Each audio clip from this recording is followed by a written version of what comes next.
Spawning at the bottom left, we have our blue Protoss for Alpha X.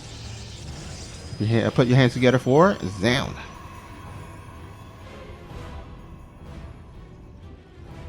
In the top right corner, he just took out another Alpha X player for Team GP. He is RYUNG. And look at what we have here already. RYUNG bring out some little bit of a cheeky play, not full on cheese or anything, but he does have a fake proxy, and Zoun, it does forces Zoun to actually make a zealot in case that there is a real proxy, because right now he has yet to scout that barracks yet. So that barracks just being built a little bit out of sight here. So yeah, forcing the zealot. Once again, RYUNG sticking with this idea of throwing his opponent off his game more than anything. It's the same that he did to Ragnarok. It's a different matchup, of course, but the game plan is kind of the same. Yeah. All right, looks like we have a Twilight Council coming out of Zoun here. You think this is going to be for Blink or maybe something else? It should most likely be for Blink. It's the most standard thing. John must be really confused here because he hasn't. Well, he had to assume that it was a proxy, but now RYUNG is still building his command center in his main base. So John playing pretty much blind here, and yeah, going Blink is can be dangerous. Like we as observers see that it's not, because RYUNG is going triple command center, but in John's place he cannot be comfortable with this because he sees nothing. Yeah, I think if it was, I think what was important is that Zoun actually sacrificed his probe to scout the front of RYUNG's base, and did see the factory. So he, at the very least, he knew that the factory was being made at home. So I think he felt safe enough to go for the Twilight Council. If it was no factory at home still, it was just only 3 supply depots blocking off, I think he would have maybe even throw down a robotics facility or a Stargate instead. But I think he felt comfortable enough to throw down the Twilight Council. And yep, it's going to be Blink here. Stalker is being built, and looks like that Reaper will get cleaned up fairly easily here.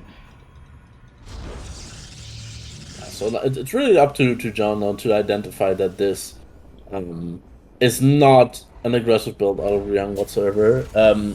He needs to figure this out and kind of get up to his own third base and be a bit more greedy, because for right now we see him he is heading on the third base now, but we see him cut pro production. He's building on shield batteries that he really doesn't necessarily need. So John, he needs to figure this out, and he needs to get back into probe production and really chrono boost these probes hard to not fall behind against this 3cc opening here. Yes, the Stalkers now across the map can apply some pressure here. There is a tank here, so unless John wants to get super funky and Blink on top of that, probably not the biggest threat here for RYUNG. There's also no high ground vision, so John cannot get up there. But well, yeah, he has the Stalkers on the other side of the map. The Observer is coming, so A, that's high ground vision, and B, that's going to be confirmation against for what he's up against, unless he just gets his Observer scanned and killed.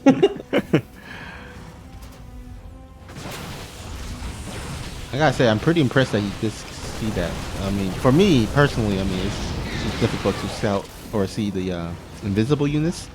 But of course, pro players do have their graphic settings sometimes set, so that it makes it easier for them to see. But for me, I'm just a caster, so I had to set it so that it's pretty graphics, but it makes it harder, of course, to kind of see those invisible units. Yeah, there's also a little bit of a sound cue when the Observer is setting up into his what's that actually called, the Observer mode, I guess. Yeah, I So, refer yeah. to it the pervert mode, but yeah.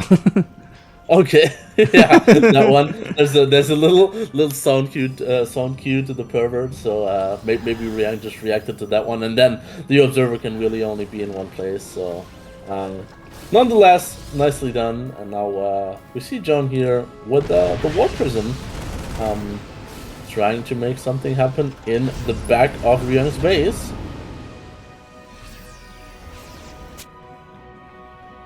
Looks like he's just chilling for now.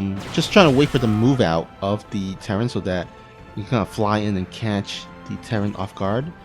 There's a double drop heading out. So as soon as John figures that out, he can probably move in. But he needs to figure this out. And RYUNG is going all the way around past that watchtower. Maybe this little Zealot is gonna get lucky and get a spot on this. That would actually be pretty nice here for John. And is he gonna see it? Oh, nice catch. But was he paying attention? That's the question. It's just Oh, he peripheral vision, did. right? Yeah, he did see it. Wow. Yeah. For sure. Oh boy, this could get pretty ugly. RYUNG boosting in here. Okay, he's scanning ahead and sees that there are stalkers in position, so doesn't commit to it. And now we have another push here out of RYUNG. On the other side of the map, War Prism is now heading in.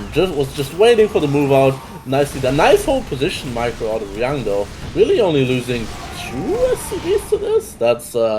That's almost best case scenario here. But the push out of RYUNG hasn't found any success, any damage. The double drop was forced to retreat. So yeah, no major damage being done. Game is headed into the later stages of the mid game, I want to say. Yeah, both of these players just trying to find little openings here and there. However, the defense has been superb thus far, so not quite getting much damage. However, with that being said, there is a huge push here onto the 4th base of Zoun. Now Zoun's army is mainly comprised of Stalkers and Colossus. He just added a few Zealots, Charlots, but I think he's waiting for some additional disruptors to before he engages. So he will go ahead and sack his 4th base, as there are a lot of tanks here in the backside to attack. So a smart move there. Zoun's going to go ahead and instead expand towards the, I guess, 5 o'clock or so base, which is probably the smarter move, because you know it makes it difficult for RYUNG to travel left and right as much, but it does make it harder for Zoun to defend, because he's going to have to split his units really well. Well, for the time being, there's no splitting required because RYUNG is just attacking from one point. There are disruptors, so RYUNG has to be really careful here. But for now, he's getting some nice pot shots here on the Colossus. One of the disruptors that had already fired is going down. And now, the reason why you don't want to take this base as a Protoss player is because this position on the Zelnaga Watchtower is just so good. And Joan has to engage into this rather sooner than later, otherwise his 4th base is going to be cancelled once again. But he is hesitating for just a little bit. Now he's going for it, charging on through the tanks. The tanks are well, in the front of this army.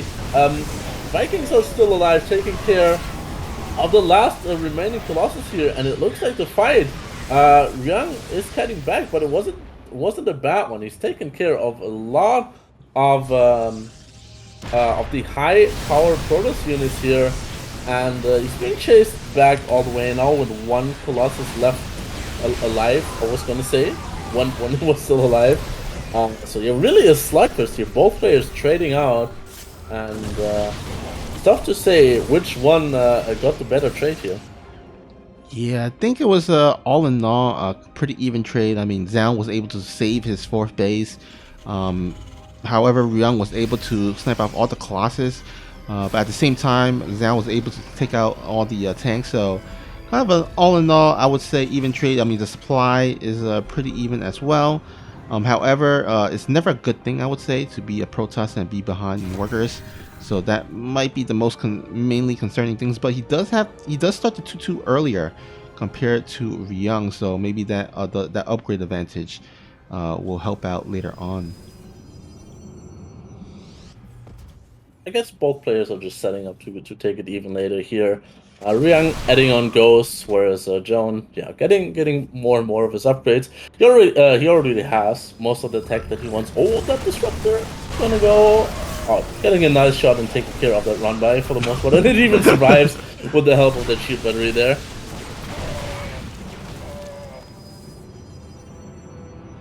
That was some clutch shield battery healing.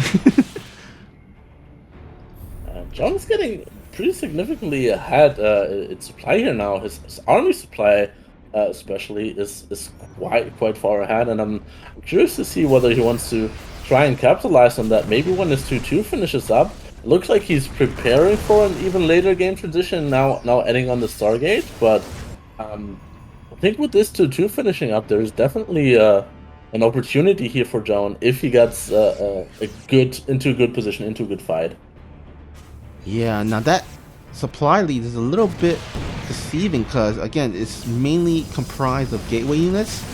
He has stopped Colossus production, mainly transitioned into disruptors, and of course disruptors are one of those very hit or miss kind of units, so it's really going to come down to the disruptor hits and those disruptor connections. But in the meantime, he does have a good supply, army supply in these gateway units, so he is going to go ahead and take the opportunity to overwhelm, and a nice disruptor flank will force RYUNG to lift off and sack this base here. Nice flank by Zoun. Oh, and John is not done here. More disruptor shots coming in, forcing the turn even further back. But right now, he can kind of be happy with the damage that he's done. The harassment in the main base is still going on. The 4th base has been taken out. That was a great couple of victories here for John. Oh, he might actually get another advantage here by taking out that engineering bay, because that is the only upgrade. Oh wow, yeah.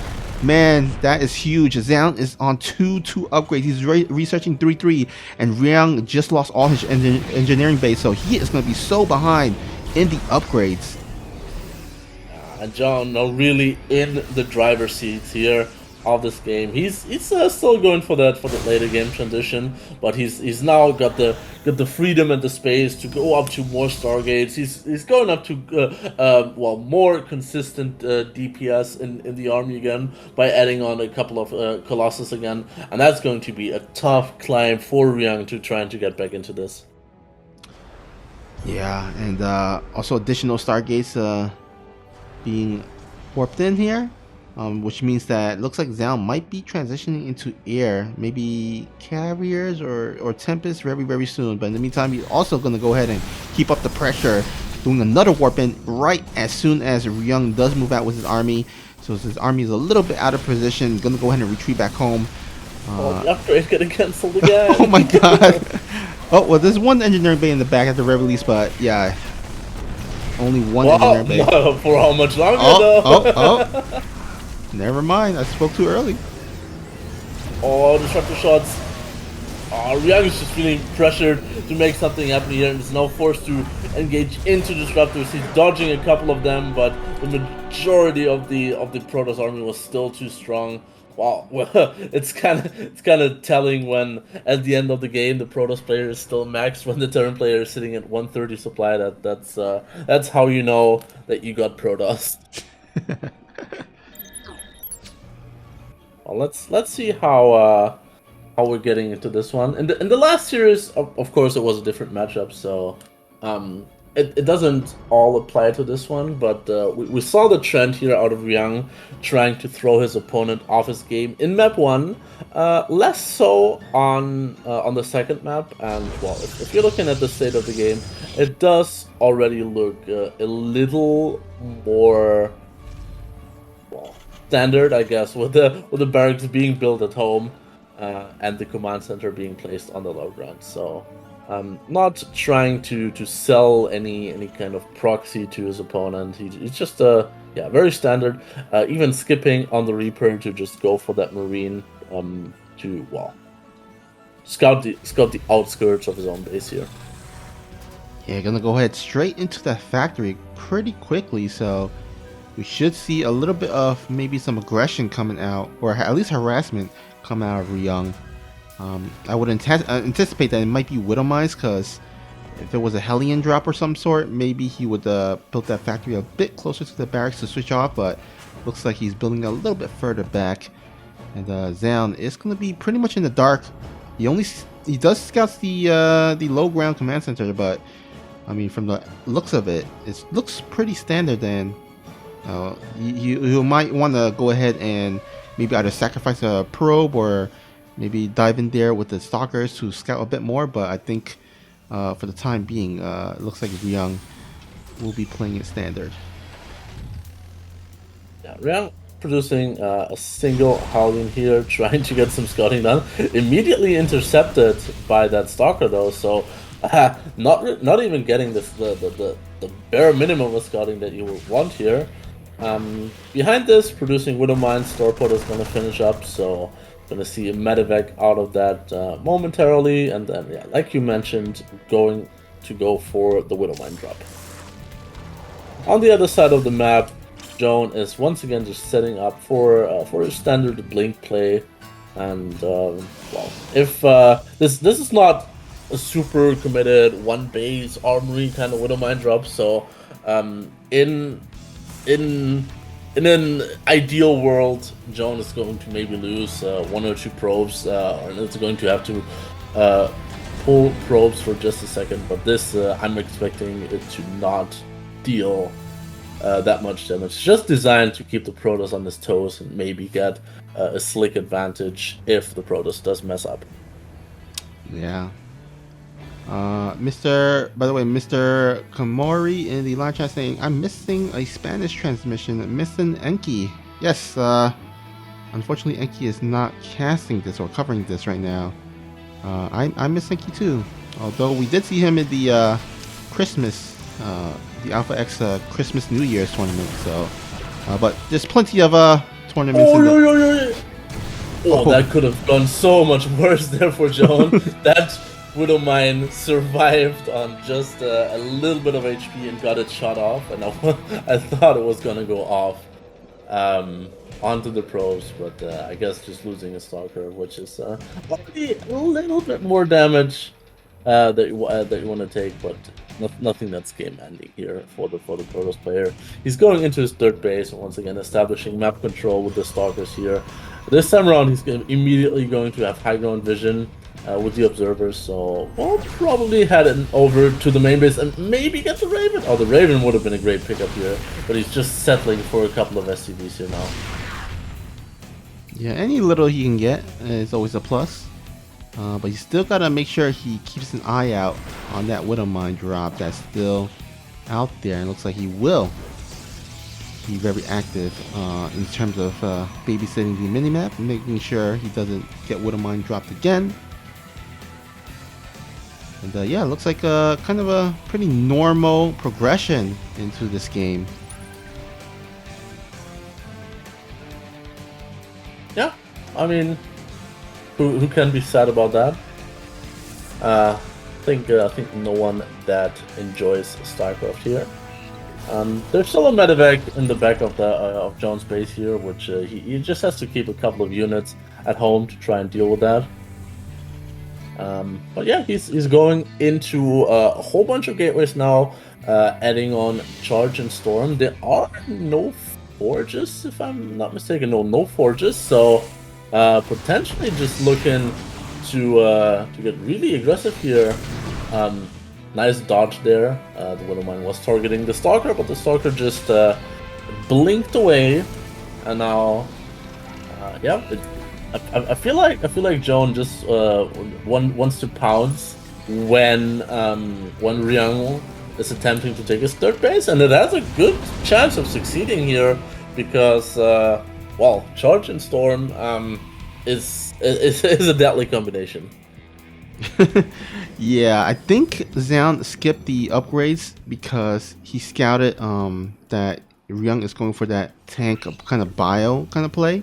And usually what happens is that the Terran player will move out and do a timing attack. And what you really need is, you really need lots of units, or you need a unit to splash damage with, whether it's Colossus or Disruptors. But in this case, also Storm High Templars with Storm. And so you do see sometimes that Protoss will kind of just tech immediately straight into the High Templars with Storm tech, and hope for a great engagement. So the Storm on the of course the Marines, and of course get the Zealot, the Charge Lot, and the Blink Stalkers on top of the tanks.